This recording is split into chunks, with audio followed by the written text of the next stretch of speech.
দেশের অর্থনীতির ভিত্তি শক্তিশালী করতে গুরুত্বপূর্ণ ভূমিকা রেখেছে এসএমই খাত, অর্থাৎ কুটির, অতি ক্ষুদ্র, ক্ষুদ্র ও মাঝারি শিল্প। এই খাতই গ্রাম থেকে শহর পর্যন্ত লাখো মানুষের কর্মসংস্থানের পথ খুলে দিয়েছে।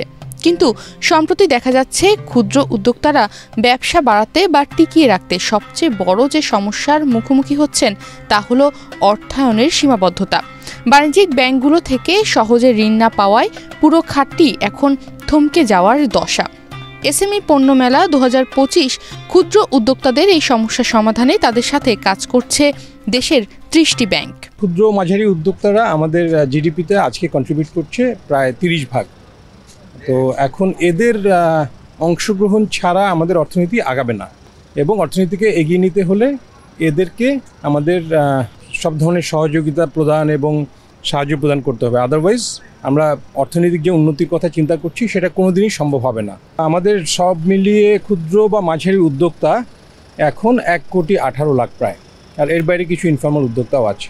এনাদের জন্য রপ্তানিটা অফকোর্স এটা একটা বড় চ্যালেঞ্জ, এবং ধরেন ইভেন বড় ব্যবসার জন্যও বাংলাদেশে রপ্তানি করাটা ইটস নট ইজি।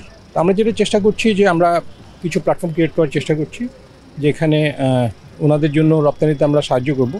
প্লাস এর বাইরে আমরা ইপিবির সঙ্গে এবং আরও কিছু আমাদের সহযোগী প্রতিষ্ঠান যারা আছেন তাদের সঙ্গে মিলিয়ে আমরা হেল্প ডেস্ক করার প্ল্যান করছি। বাণিজ্যিক ব্যাংকগুলো ক্ষুদ্র ব্যবসাকে ঝুঁকিপূর্ণ মনে করে, আবার অনেক উদ্যোক্তার আয় ব্যয়ের হিসাব, ব্যবসায়িক পরিকল্পনা বা আর্থিক তথ্য ঠিকমতো না থাকায় আবেদন যাচাই পর্যায়ে আটকে যায়। ক্ষুদ্র ঋণ প্রতিষ্ঠানে ঋণ পাওয়া গেলেও সুদের হার এত বেশি যে লাভ করা কঠিন হয়ে পড়ে। আমাদের ক্ষুদ্র বা মাঝারি উদ্যোক্তারা ওনাদের জন্য ব্যাংকে যাওয়া এবং ব্যাংক থেকে ঋণ পাওয়াটা কিন্তু সহজ না, এবং এইটা আমরা সবসময় শুনে আসি। তো আমরা চেষ্টা করছি একই সঙ্গে এখানে আমরা 30টা ব্যাংক এবং ফাইন্যান্সিয়াল ইনস্টিটিউশনকে আমরা ইনভাইট করেছি।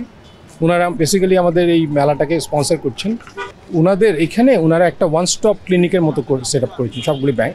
বিভিন্ন ক্ষুদ্র বা মাঝারি উদ্যোক্তা যাদের ধরেন ব্যাংকের ব্যাপারে কোনো ধরনের সাহায্য দরকার, সহযোগিতা দরকার, ঋণ হোক, অ্যাকাউন্ট খোলা হোক বা অন্যান্য ব্যাপারে যে কোনো ইনফরমেশন দরকার হলে ওনারা সরাসরি ব্যাংকে গিয়ে ওখান থেকে ওই ইনফরমেশনগুলো নিতে পারে, এবং ইনফ্যাক্ট ওনারা ডকুমেন্ট এনে স্পটে ওনারা ডিসিশন নিতে পারবে যে ওনাদের ঋণ হবে কিনা, হলে কত হবে, বা আর কোনো ডকুমেন্ট লাগবে কিনা। তো এই দুইটা হচ্ছে ইনস্ট্যান্ট। আর এর বাইরে আমরা এই মেলার মাধ্যমে নারী উদ্যোক্তাদেরকে এনকারেজ করার চেষ্টা করছি, যে কারণ আসলে আমাদের দেশের 50% নারী, প্রায় 9 কোটির বেশি নারী। তো এনাদেরকে বাদ দিয়ে তো আমরা আসলে আমাদের অর্থনীতিকে এগিয়ে নিয়ে যেতে পারবো না। এবং আমরা রিসেন্টলি আপনি জানেন যে এই ক্ষুদ্র মাঝারি উদ্যোক্তাদের এক্সপোর্টের ব্যাপারে অনেকগুলি ব্যারিয়ার ছিল, তো ওগুলি নিয়ে আমরা কাজ করছি, এবং কয়েকটা ব্যারিয়ার আমরা বাংলাদেশ ব্যাংক বা অন্যান্য গভর্নমেন্ট বডির সঙ্গে কাজ করে ওই ব্যারিয়ারগুলি আমরা রিমুভ করতে সক্ষম হয়েছি।